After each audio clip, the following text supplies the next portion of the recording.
आज मु आपण मान सहित चिकेन गोटे यूनिक रेसिपी शेयर करुच्ची। आपण मैंने तो घरे सब बेले चिकेन बनाऊे किंतु ए रेसिपीटी पूरा यूनिक अच्छी आर टेस्ट मध्य पूरा यूनिक लगिबो। आपको आपण डिनर रे रुटी परोटा सहित बनैकी खाई परिबे। भात सहित भी भल लगिबो किंतु रुटी परोटा सहित बेसी भल लगिबो। तेणु आपण को अनुरोध वीडियोटी को संपूर्ण देखंतु। आशा करछि कि रेसिपीटी आपण को निश्चिंत पसंद आसीबो।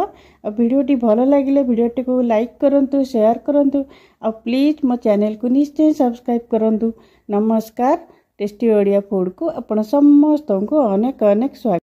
मुझे गोटे किलो चिकेन नहीं आपको मुझे 3-4 थर भल कि धोईकी घसिकी धोईकी नहीं। ये मुझे गोटे छोट चामच हलदी गुंड देली, आ गोटे छोट चामच काश्मीरी लंका गुंड देली, आ गोटे लेंबूर जूस मुझे पकाउची। गोटे मीडियम साइज लेंबूर जूसटा पकाउची। आपन जदि हाथ रे ताकू चिपुड़ीबे तार ध्यान रखिबे तार मंजी जेमती न पड़िबो। मंजी गुडा पड़ीगले तरकारी सेटा पिता लागिबो, तरकारी टेस्ट खराब हो जिवो। याकू पूरा से रसटा को चिपुड़ी देली। एटी मु सोरिष तेल 2 बड़ चामच दउची। एटा को भल की गोळेबा, भल की गोळेबे। एटा मुझे ये खड़िकार गोळौची। आपण चाहिले एटा हाथ रे भल की गोळै परिबे। भल गोळे याकू आमे मैरिनेट करके रखिबा। एटा मु 2 घंटा पई मैरिनेट करके रखुची। आपण पाखे जदि टाइम नथिबो त ताले आपण आकू 1 घंटा मिनिमम रखिबे। एटा टिके मैरिनेट हेकी रहिले ही भल लागिबो। मु एठी आळू नेइची, चोपा लगा आळू नेइची। 3टा आळू भल की घसिकी धोईकी नेबे। आळू गोटे आळू को मीडियम साइज आळू को 4 पीस करके नेइची। एठी मु किछि मसला नउची। एटी गोलमरीच गोटे छोट चामच गोलमरीच, गोटे बड़ चामच धनिया नेइची, गोटे छोट चामच जीरा नेइची, आ पानमधुरी गोटे छोट चामच नउची, आ 4टा सुखिला लंका नेइची, आ 2टा एमती दालचीनी नेइची, गोटे बड़ गुजराती नेइची, आ गोटे स्टार फूल एमती अधा नेइची, आ 4टा छोट गुजराती नउची। आकु सबु को मु कोन करची, गोटे कड़ाई बसैची पूरा लो फ्लेम रे। ते जो गोटा मसला जाको आम एबे भाजीबा लो फ्लेम रे पूरा। एटा टिके बास्ना हबा पर्यंत टिके भाजीबा 1 मिनिट भितरे। बेसी हाई फ्लेम जमा देबेनी, मसला गुड़ा पूरा पोड़ी जिवो। टिके जेन मसलाटा पकेबे कड़े टिके बास्ना आसीबो निहाती। से बास्ना आसले आपण बंद कर देबे। आ पूरा ठंडा करिकी ताको मु ग्राइंडर जार एबे पूरे दोची। ताको आमे गोटे सुखिला गुंड करी आनिबार। देखंतु मु एबे गुंड करी आनली। पूरा गुंड करिया दरकार नहीं, टिके ददरा गुंड करिकी करिवे। आकु एबे मु साइड रे रखी दोची। एबे गोटे बड़ जगाटे बसैची गैस रे। एठी 4 बड़ चामच मु सोरिष तेल दउची। तेलटा गरम हो गला परे मु एठी 4टा मीडियम साइज पियाज रखिथिली, ताको एमथि पतला पतला काटिकी रखिची। एटा पकेइली। आ गोटे तेजपत्र मु एठी पके दोजी। आपण चाहिले तेल रे भी तेजपत्र पके परिबे। तो एटा को हमें भाजीबा एबे हाई फ्लेम रे पूरा 1-2 मिनिट पई पियाज रो कलर चेंज होबा पर्यंत। देखंतु मोर पियाज कलर केते बढा लाल हे गलानी। देखंतु एमते हाई फ्लेम रे ही देबे। एठी मु अदा रसुण बटा 2 छोट चामच दउची। एटा को हमें भाजीबा 1-2 मिनिट लो फ्लेम रे भाजीबा। एटा बेसी भाजिया भी दरकार नहीं, हमें चिकेन सहित भी एटा भल की कसी हबो। तेणु अधा भाजी हे गला परे मु एठी चिकेन पके देबी। देखंतु एबे चिकेन टा जो मैरिनेट कर रखिथिली मु एबे एठी पके दोची ताको।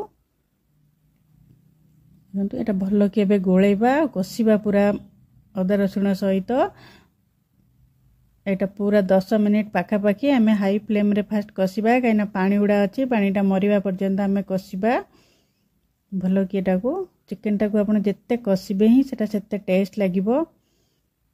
पानी टिके मरि आसले आपण फ्लेम को लो टू मीडियम करिकी कसीबे एटा भल की। देखंतु मोर कसिया हे गलानी। मु जो गुंड मसला रखितली एबे गोटे बड़ चामच दउजी। सबु हमें एबे यूज करबानी, आ पछरे यूज करबा। तो जदि हमें सबु गुंड जाको एठी पके देबा ना, से पानी पूरा सोक कर दिबो, आ तळटा लागी लागी हे जिवो। तेणु मु गोटे बड़ चामच पकेकी एटा को भल की आउटे कसीबा लो फ्लेम रे। मसलाटा जेमती ता सहित मिसिबो। मु जो आलू रखितली ताको मु एबे भाजी की नै आसची। एटा मु एबे एठी पके देली। आ किछि भूसंग पत्र, फ्रेश भूसंग पत्र एठी पकेबे। देखिबे टेस्ट बहुत बढ़िया लागिबो। आ 2टा कंचा लंका को मेंती मझिरु चिरा लगै की पकेची। एट पके की देखिबे भूसंग पत्र देख बहुत भल लागिबो। याकू भल की एबे गोळेबा। तो सब भल की मिसेबा। देखंतु केते बढ़िया देखागलानी मुझे एपर्यंत लुण पकईनी तरकारी तो ये आम लुण पकईबा स्वाद अनुसार आपण लुण पकईबे आपको भल कि गोलेबे मु फास्ट रेसिपीटा शुणिली जितेबाला लेमन पेपर चिकेन भाविली एटा कौन लगुव किंतु खाइला पर एते टेस्ट लगला मुझे प्राय बनाए घरे समस्ते बहुत पसंद करती आपण थरे बनईकी देखंतु एटा मुझे 8-10 मिनिट पे घोड़े की रखीदेवी जमती सीझीज आलू आ चिकेन भल करी देखंतु 10 मिनिट पर मुझे खोलिली आ मझे 2-3 थर गोलौथिबे न तलटा लगिजिवो देखो ये पूरा मोर भलकी सीझी गलानी एबे मु गरम पानी 1 कप दौची लेमन पेपर चिकेन जोड़ा तो आलू पड़ेनी किंतु मुझे आलू पकईकी करची एटा भी बहुत भल लगे आपन चाहिए आलू को भी स्किप करें ये 2 छोट चामच मु जो रखी से जो गुंड मसला एबे एठी हमें पकेबा एटा मोर एतिक बळिला आपण गोटे डब्बारे रखिक जो थी मसला भी यूज करें देखंतु पानीटा जमी फुटब सांगे सांगे आपने मसला को पकईकी 2 मिनिट पुणी आउटे स्लो रे रखीदेवे देखंतु 2 मिनिट पूरा रखीदेवे तापर गैस को मु बंद करदेली आउ आधा चमच पाखापाखि लेंबू मुझे पकाउची गैस बंद कर सारा पर लेंबू जूस पकेबे गैस ऑन करके पकेबेनी पूरा बंद कला पर पकेबे एठी मु किछि धनिया पत्र पकेली एबे मो तरकारी पूरा बनिकी रेडी हो गलानी आपण एटा थरे बनले निश्चय आउ थरे बनेबे बहुत बढ़िया टेस्ट थरे बनातु देखंतु केमती लागुची मते कमेंट माध्यम रे जणातु वीडियोटी भल लागले वीडियोटी को लाइक करंतु शेयर करंतु आम चैनल को निश्चय सब्सक्राइब करंतु आज पय रहउची पुणी आसीबे आ गोटे नया रेसिपी नेकी बाय बाय।